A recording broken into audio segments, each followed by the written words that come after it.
Hey ladies, wanna play with my joystick? Here it is.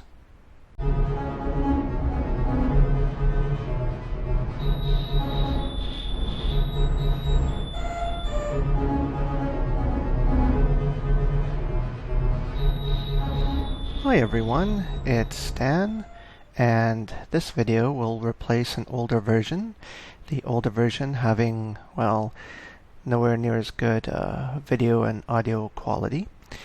And there'll be a few extras in this version as well. Today's video is about games that I used to play on the old Atari 2600 video game console.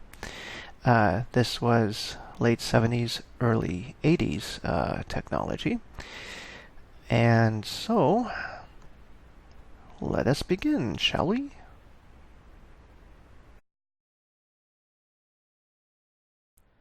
Asteroids is a joystick game in which you pilot a spaceship through an asteroid field, destroying asteroids before they destroy you.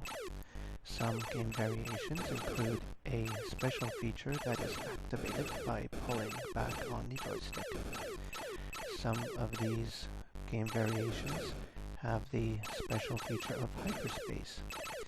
In these variations, when you pull back on a joystick, you disappear and reappear at another random location. Some other variations have flipping. When you pull back on the joystick, you instantly rotate 180 degrees. And still other variations have what are known as protective shields. And these shields, while they're raised, allow you to pass safely through an asteroid. But they can only be activated for a maximum of 2 seconds before they cause your ship to blow up. And there's other various game settings, such as setting the speed at which the asteroids move. There's also some other features, such as UFOs and satellites, which will periodically fire and attack you. And that is Asteroids. Astroblast is a game that can be played with either the joystick or paddle controllers, but it is recommended that people use the paddle controllers. You move your base left and right at the bottom of the screen, shooting at whatever falls down. Some things, when they hit the ground, they just cause a loss of points. Others, if they hit the ground, whether or not they hit your base in the process, you will still lose a base. And that pretty much sums up Astroblast.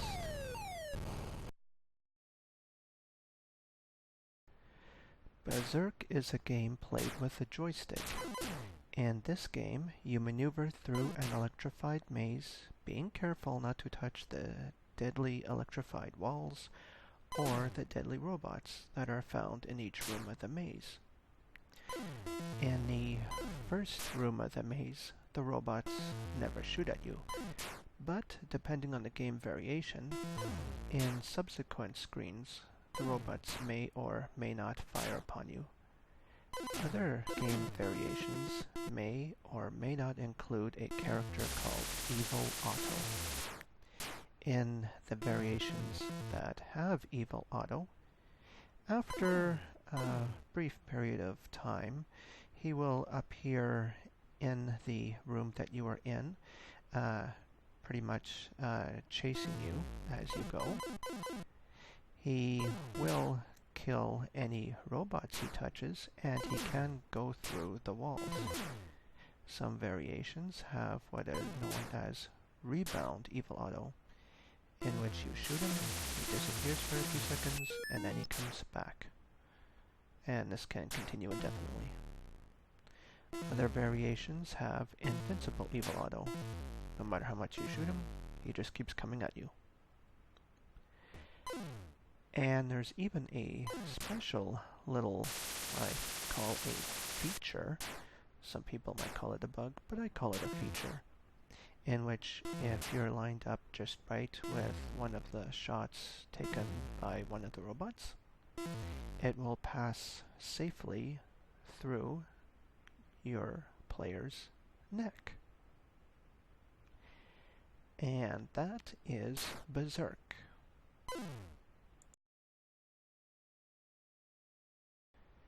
Breakout is a game that uses the Atari's paddle controllers, and it can be for 1, 2, 3, or 4 players. In this game, you try and knock bricks out of a multi-layered wall. Some game variations include guided pong balls, in which, as it is moving away from your paddle, you can use the controller to partly guide the ball on its way. Other variations have what are known as catch feature, in which while you hold the button in, the ball will stick to your paddle at the bottom, and you can therefore move to another part of the screen before letting it go. And still another variation is invisible breakout, in which the blocks are visible for a split second after the ball hits a brick. And there's even what are known as timed breakout modes and breakthrough breakout modes. The timed ones, the counter just counts while you're playing, and the other one, it is a matter of the ball not coming back after it hits a brick. It just keeps blasting through everything till it hits the edge of the arena. And that is Breakout. Centipede is played with the Atari joystick, and in this game you're an elf with a magic wand in a mushroom garden, having to kill a bunch of pests threatening the mushroom garden. There's the centipede, there's a spider that comes at you, there is a scorpion that goes across the screen poisoning mushrooms, there's even a flea that drops down, creating extra mushrooms at the bottom of the screen. And that's basically Centipede.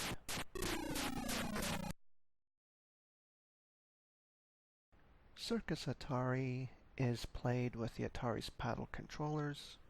In this game, you maneuver a teeter-totter to help a pair of clowns jump up and down in order to pop some balloons at the top of the screen.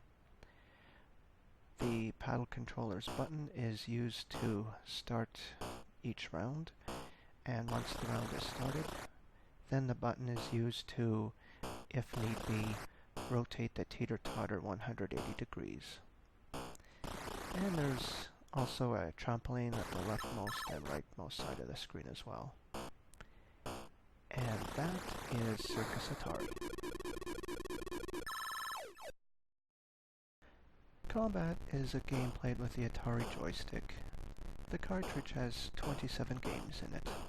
Games 1 through 5 are regular tank games, where you can choose different combinations of straight or guided missiles, open field, easy mazes, or complex mazes.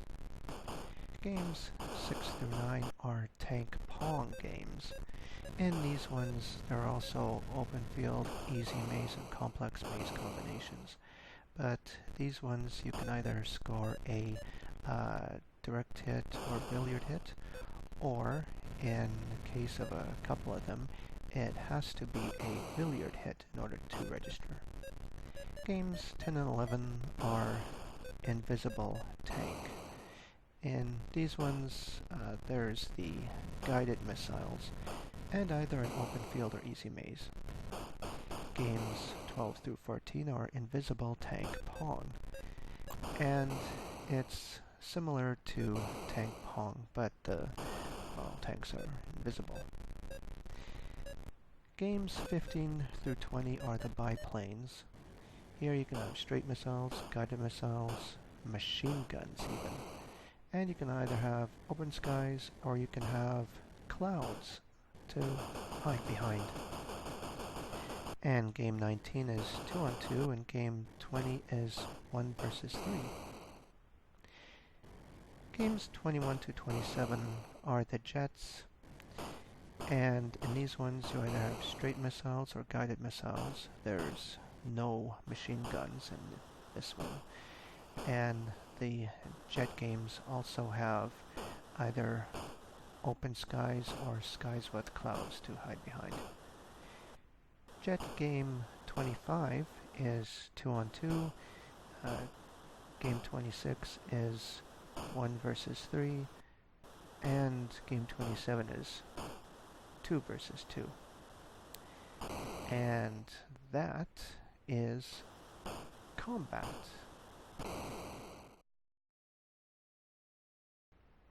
Donkey Kong is played with a joystick. In this game, Mario has to jump over barrels and creatures of flame in order to make his way up the building in order to rescue his girlfriend from the clutches of the giant ape known as Donkey Kong. And that's Donkey Kong in a nutshell.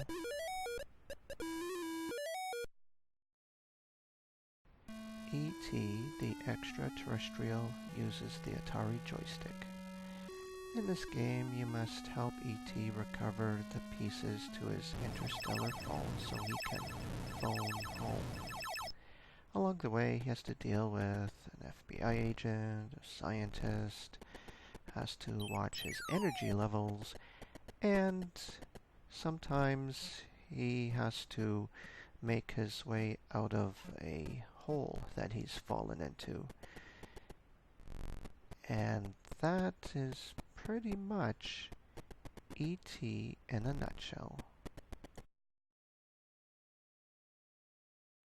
Fishing Derby is played with the Atari joystick and can be one person versus the computer or two people versus each other. The object of the game is to reel in as many fish as you can as quickly as you can in order to get to 99 points before your opponent does, all the while avoiding the hungry shark roaming back and forth at the top of the screen. The joystick button can also be used to reel in the fish even faster. And that is Fishing Derby. Frogger is a game played with the Atari joystick. In this game, you try and get Frogger from the bottom of the screen, across the road, across the riverbank, and across the river into one of his 5 lily pads at the top. Along the way, you can let a lady frog jump on your back and take her into the lily pad for extra points.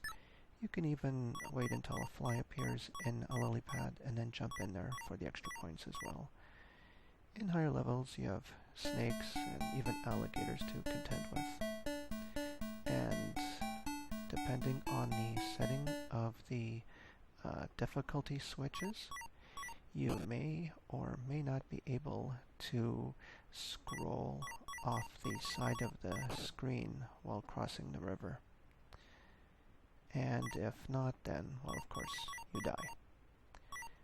And that is Frogger. Kaboom is played with the paddle controllers. In this one, you try and catch the bombs that are dropped by the Mad Bomber. Every time you miss a bomb, you lose a bucket. Of course, you can earn extra buckets as well. And the difficulty switches control the width of the buckets as well. And that is Kaboom.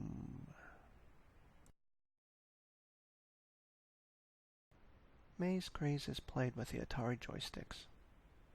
Depending on the setting of the difficulty buttons, The cops will move just as fast or faster than the robbers. There are different options for different games, as denoted by the three numbers at the top of the screen. The left is the overall speed: medium, fast, slow, or extra slow.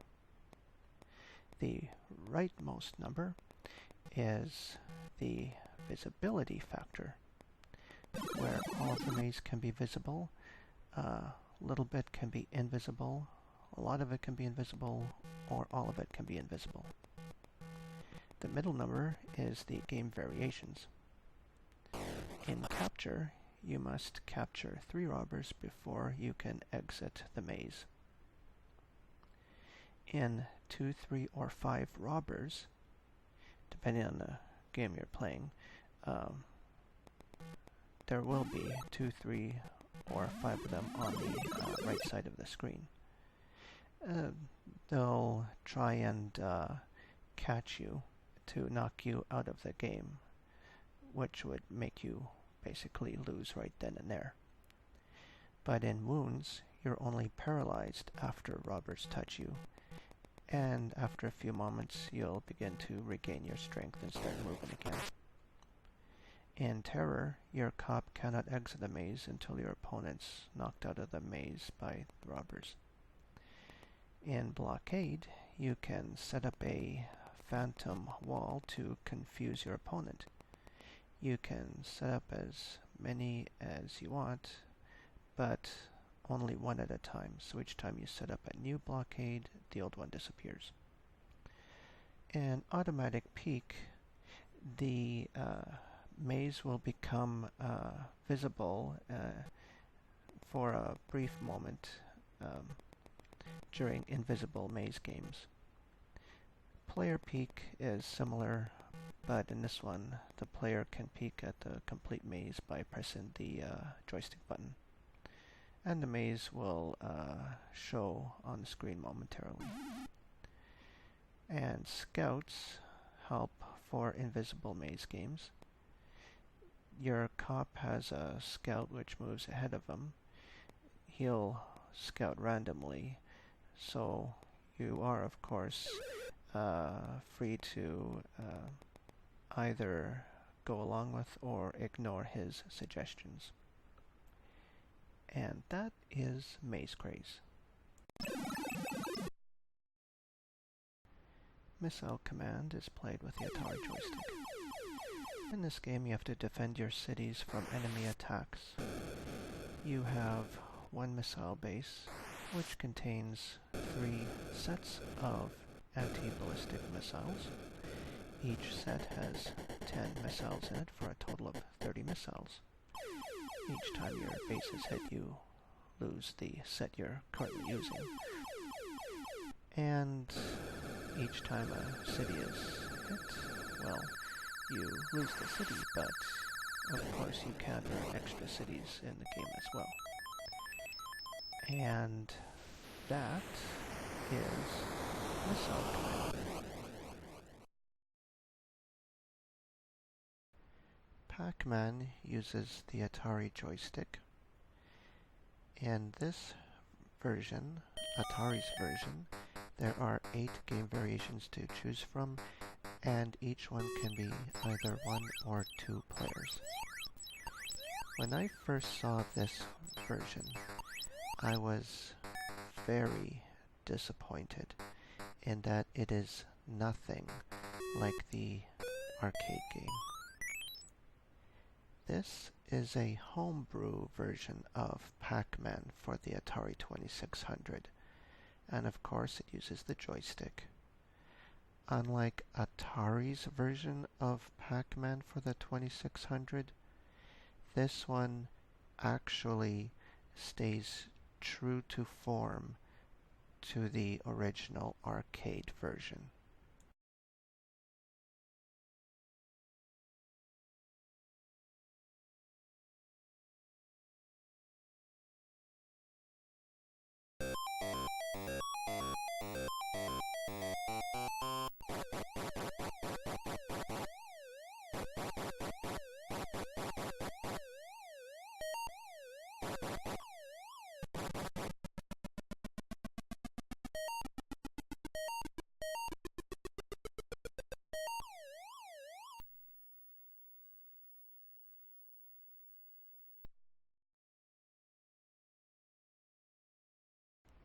Space Invaders is played with the Atari joysticks. Depending on the setting of the difficulty switches, the player's bases can either be standard or double width. There are various options for the different games. Some of them are for one player, some for two player. For the two opposing players, there are versions for alternating turns between them, competing at the same time, or competing at the same time but alternating shots. For two-player partnerships, there is where one player moves right where the other player moves left. Or there could be alternating firing and movement control. Or one player moves and the other player fires. There are other game features that you can choose from, such as moving shields, zigzagging bombs, fast bombs, and invisible invaders that appear momentarily when you hit one of them. And of course, there's the mothership that flies across the top of the screen that you can try and hit for some bonus points. And that is Space Invaders.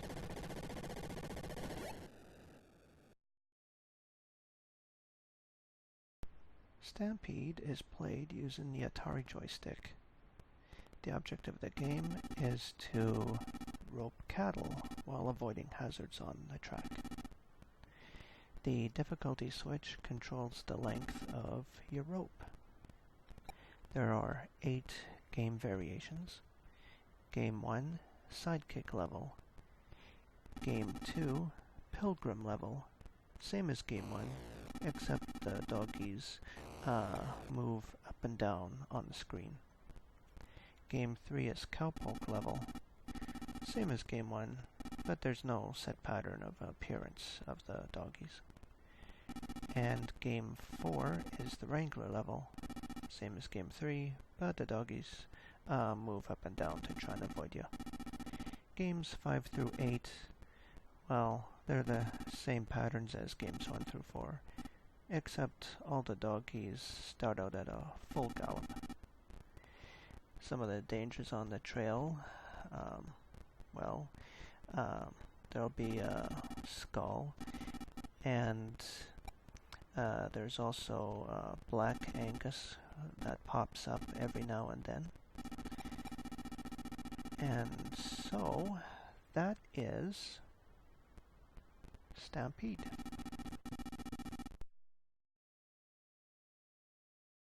Star Voyager is played with a joystick.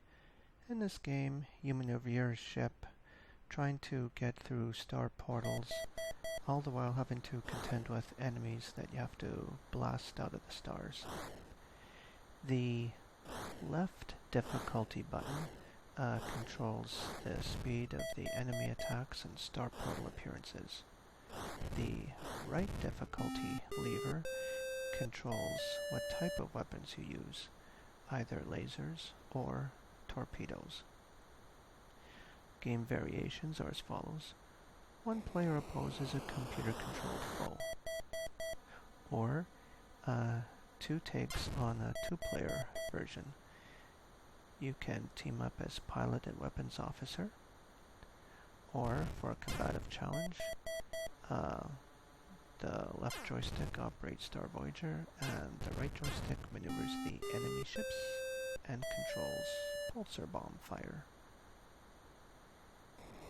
And that is Star Voyager.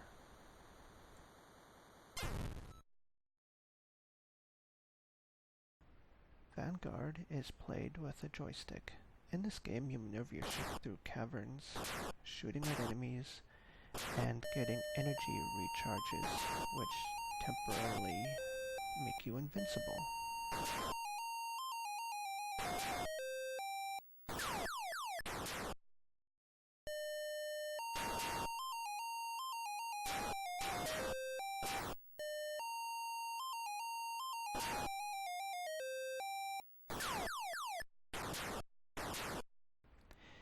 There are 4 variations of the game through the difficulty switches.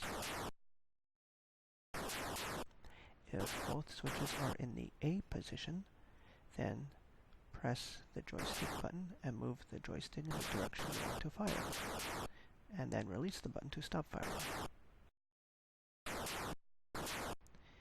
If the left difficulty switch is in A position and the right one's in the B position, it's the same as method 1, except you don't have to move the joystick forward to fire forward.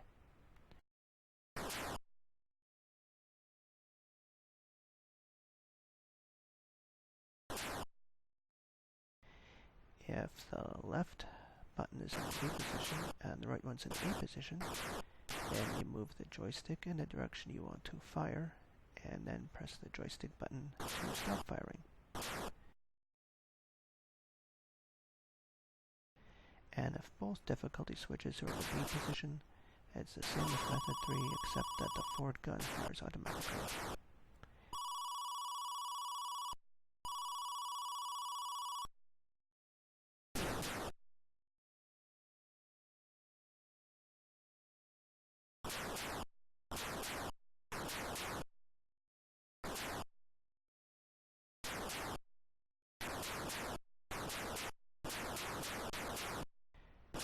And that is Vanguard.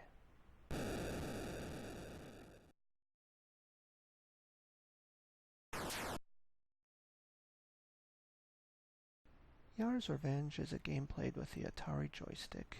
In this game, you maneuver your Yar to help destroy the enemy. The difficulty switches control the rate of speed at which the swirls are fired at your player. There's 8 game variations numbered 0 through 7. Game 0 is the simplest with a slow destroyer missile. Game 1 is the 2-player version of that. Game 2 is the normal game with 2 alternating shield configurations, a destroyer missile, and a swirl traveling at normal speed. Game 3 is the 2-player version of that. Game 4 features a Zorlon cannon that bounces off the shield. Game 5 is the 2-player version of that. Game 6 is the ultimate Yars. It has a bouncing Zorlon cannon, plus some other features. First, you have to bounce the Yar against the left side of the screen to make the Zorlon cannon appear. Also, you need to have 5 Trons to make the cannon appear. Trons are units of energy you collect at the following rates. If you eat a cell from the shield, you gain a Tron. Touch the quaddle at the center of the shielding, you get 2 Trons. Catch a Zorlon cannon shot after it bounces off the shield, and you'll get 4 Trons. If your bounces on the left side of the screen with less than 5 Trons, it won't get a shot, but it won't lose the Trons either. Each time a Yar is destroyed, it does lose all its Trons. Each Yar can collect up to a maximum of 255 Trons. If it tries to take up more than that, it'll short out, and the Yar will lose all its Trons. And Game 7 is the 2-player version of Game 6. Scoring is interesting. If you destroy the glowing coil, you get 1,000 points. Destroy a swirl while it's in place, you get 2,000 points. Destroy a swirl in midair, you get 6,000, plus an additional life. Now, if a cell is hit by a missile or devoured by a Yar, you get 69 points. Also, if a cell is devoured by a Yar, it's 100 point bonus. And that is Yars Revenge. Well, hope you enjoyed that, and until next time, have a good one.